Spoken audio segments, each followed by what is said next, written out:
तो आपको बता दूं दोस्तों कि आप इस टाइम फ्रेम के अंदर अपना मार्केट ऑर्डर भी लगा सकते हो, लिमिट ऑर्डर भी लगा सकते हो, अपने जो ऑर्डर लगाया हुआ है उसको मॉडिफाई भी कर सकते हो एंड कैंसिल भी कर सकते हो चाहो तो। दोस्तों अगर आप एफएनओ ट्रेडिंग करते हो तो आपको पता होगा कि जो नया रूल आया है CAS यानी कि क्लोजिंग ऑक्शन सेशन, उसके बाद से 3 PM से लेकर 3:40 PM यानी कि जो लास्ट के 40 मिनट्स होते हैं मार्केट के, वो बहुत ज्यादा इंपॉर्टेंट हो चुके हैं। लेकिन इसको लेकर दोस्तों काफी ज्यादा कंफ्यूजन है मार्केट के अंदर, क्योंकि दोस्तों 3:15 पर नॉर्मल ट्रेडिंग जो कैश मार्केट में होती है वो बंद हो जाती है, लेकिन मार्केट कंप्लीटली क्लोज नहीं होता क्योंकि एफएनओ ट्रेडिंग फिर भी चालू ही रहती है 3:40 PM तक। लेकिन इसके अंदर दोस्तों सबसे इंटरेस्टिंग बात यह है कि हर 5 मिनट के अंदर 3:40 PM तक रूल्स चेंज होते रहते हैं, जिसको समझना आपके लिए बहुत ज्यादा इंपॉर्टेंट है। तो चलिए दोस्तों इस वीडियो के अंदर हर मिनट को समझते हैं कि हर मिनट के अंदर क्या नया चेंज आता है, जो कि आपके लिए जानना काफी ज्यादा इंपॉर्टेंट है।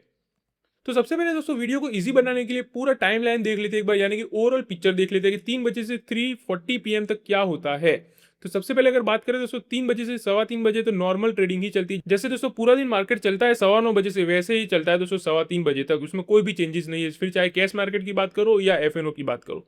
और उसके बाद 3:15 टू 3:35 PM की बात करें तो उसके अंदर दोस्तों क्लोजिंग ऑक्शन सेशन आ जाता है, जो कि नया रूल आया है CAS।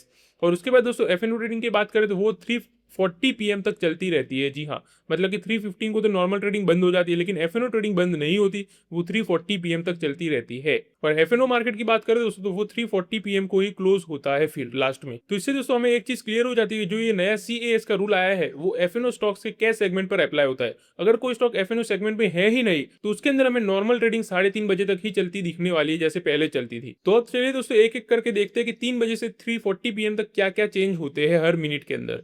तो अब बात कर लेते हैं दोस्तों सबसे पहले 15 मिनट के बारे में, जो कि 3 बजे से 3:15 बजे के बीच में होता है। तो आपको बता दूं दोस्तों कि इसके अंदर हमें नॉर्मल ट्रेडिंग देखने को मिलती है, यानी कि आप कैश मार्केट में ट्रेडिंग करते हो या एफएनओ में करते हो, आपको नॉर्मल ट्रेडिंग देखने को मिल जाएगी। सिमिलर तरीके से आप बाय और सेल ऑर्डर भी डाल सकते हो इसके अंदर। लेकिन इसी 15 मिनट के पीरियड का दोस्तों एक इंपॉर्टेंट रोल भी है, क्योंकि एक्सचेंज इस पीरियड के ट्रेड से रेफरेंस प्राइस कैलकुलेट करता है, जिसके लिए दोस्तों VWAP यूज होता है, जो पहले भी होता था। सिंपल लैंग्वेज में समझे तो 3 बजे से 3:15 बजे का प्राइस ऑक्शन के लिए रेफरेंस पॉइंट बनेगा। और फिर दोस्तों 3:15 पर एक इंपॉर्टेंट चेंज आता है, जो कि CAS स्टार्ट हो जाता है यहाँ से।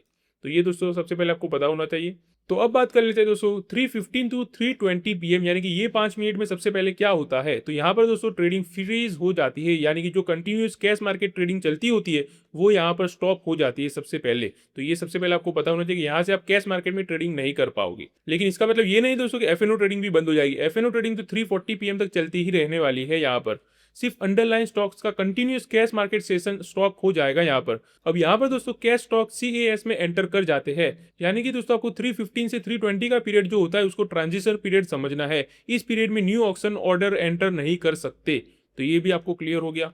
अब बात कर लेते हैं 3:20 टू 3:25 PM के बीच में क्या होता है। ये काफी ज्यादा इंपॉर्टेंट और कंफ्यूजिंग पार्ट है दोस्तों, जिसके अंदर काफी लोग कंफ्यूज हो जाते हैं, क्योंकि दोस्तों यहीं पर क्लोजिंग ऑक्शन का एक्चुअल ऑर्डर एंट्री फेस आता है। तो आपको बता दो दोस्तों कि आप इस टाइम फ्रेम के अंदर अपना मार्केट ऑर्डर भी लगा सकते हो, लिमिट ऑर्डर भी लगा सकते हो, अपने जो ऑर्डर लगाया हुआ है उसको मॉडिफाई भी कर सकते हो एंड कैंसिल भी कर सकते हो चाहो तो। ये सारी चीजें आप इसके अंदर कर सकते हो। ये आप सबसे इंपॉर्टेंट चीज जो आपको पता होनी चाहिए, ये काफी लोगों को पता ही नहीं है अभी। और साथ ही दोस्तों एक्सचेंज इस पीरियड के अंदर इंडिकेटिव इन्फॉर्मेशन भी प्रोवाइड करता है प्राइस का, जैसे कि indicative equilibrium price, buy quantity, sell quantity और ऑर्डर इम्बैलेंस। मतलब कि दोस्तों सारे मार्केट पार्टिसिपेंट्स को एक आइडिया मिल जाता है कि डिमांड और सप्लाई किस तरफ जा रही है। लेकिन अभी दोस्तों ऑफिशियल क्लोजिंग प्राइस फाइनल नहीं हुई है यहाँ पर।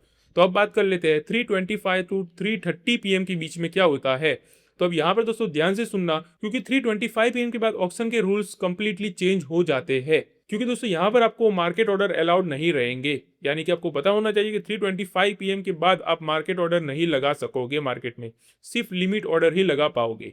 तो ये सबसे ज्यादा एन इंपॉर्टेंट चेंज है जो आपको पता होना चाहिए। यहाँ से एक बड़ा रूल चेंज होता है। यानी कि दोस्तों अगर आप सोच रहे हो कि लास्ट मिनट के अंदर ही मैं मार्केट ऑर्डर लगा दूंगा या ऑक्शन में एंट्री या एग्जिट कर लूंगा, तो ये पॉसिबल नहीं होने वाला। यहाँ पर सिर्फ लिमिट ऑर्डर ही काम करेगा।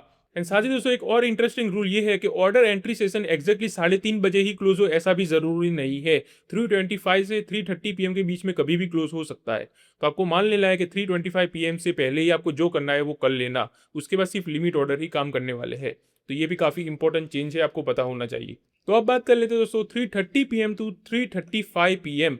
तो यहाँ पर भी दोस्तों एक सबसे इंपॉर्टेंट चेंज आता है, जो कि आपको पता होना चाहिए कि यहाँ पर दोस्तों इस टाइम फ्रेम के अंदर हमें ऑर्डर मैचिंग और क्लोजिंग प्राइस डिटर्मिनेशन देखने को मिलता है। एक्सचेंज बाय और सेल ऑर्डर को मैच करता है और जिस प्राइस पर मैक्सिमम क्वांटिटी ट्रेड होती है उसे इक्विलिब्रियम प्राइस कहते हैं।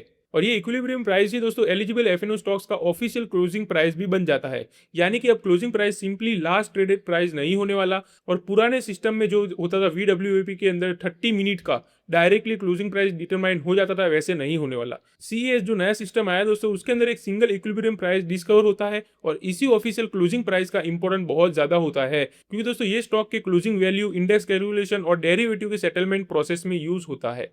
तो ये भी आपको पता होना चाहिए कि 330 टू 335 क्या होता है। अब बात कर लेते हैं दोस्तों लास्ट के 5 मिनट के बारे में, जो कि है 3:35 PM टू 3:40 PM। तो अब मान लीजिए दोस्तों कि CES तो कंप्लीट हो गया, यानी कि क्लोजिंग ऑप्शन सेशन तो कंप्लीट हो गया, स्टॉक का ऑफिशियल क्लोजिंग प्राइस भी डिस्कवर हो गया। तो क्या मार्केट यहाँ पर क्लोज हो जाएगा? तो ऐसा नहीं है दोस्तों, मार्केट अभी भी 3:40 PM तक चलता रहेगा। जी हाँ, ये सबसे इंपॉर्टेंट पॉइंट है दोस्तों, जो कि काफी लोग इग्नोर कर देते हैं, क्योंकि दोस्तों 3:35 टू 3:40 PM के अंदर भी आप स्टॉक फ्यूचर और stock option normally FNO rules के अकॉर्डिंग ट्रेड कर सकते हैं। इसका मतलब है दोस्तों कि अंडरलाइन कैश स्टॉक ऑक्शन तो कंप्लीट हो चुका है, लेकिन उन स्टॉक्स के दोस्तों डेरिवेटिव के पास अभी भी 5 मिनट का एडिशनल ट्रेडिंग विंडो ओपन रहता है। और इसी वजह से दोस्तों ट्रेडर्स को कैश मार्केट और डेरिवेटिव के टाइमिंग को अलग अलग समझना बहुत ज्यादा जरूरी हो जाता है। और आई होप कि आपके लास्ट के 5 मिनट भी समझ में आ चुके होंगे। तो ये था दोस्तों एक पूरा ब्रेकडाउन लास्ट 40 मिनट का, जो कि काफी ज्यादा लोग कंफ्यूज हो रहे थे CES को लेकर, जो कि नया रूल आया है। अब अगर आपको कोई भी पूछता है कि यहाँ लास्ट 40 मिनट्स में क्या होता है, तो आप एक एक करके बता सकते हो कि हर एक मिनट के अंदर अलग अलग चेंजेस होते हैं। एंड आई होप कि आपको सारी चीजें क्लियर हो चुकी होंगी। एंड अगर अभी भी आपको कोई डाउट है तो आप कमेंट में जरूर पूछ लेना। एंड ऐसे ही अगर मार्केट में अपडेटेड रहना चाहते हो डेली, चैनल को सब्सक्राइब भी करके रख सकते हो। तो चलिए मिलते हैं अगली वीडियो में, तब तक के लिए हैप्पी इन्वेस्टिंग।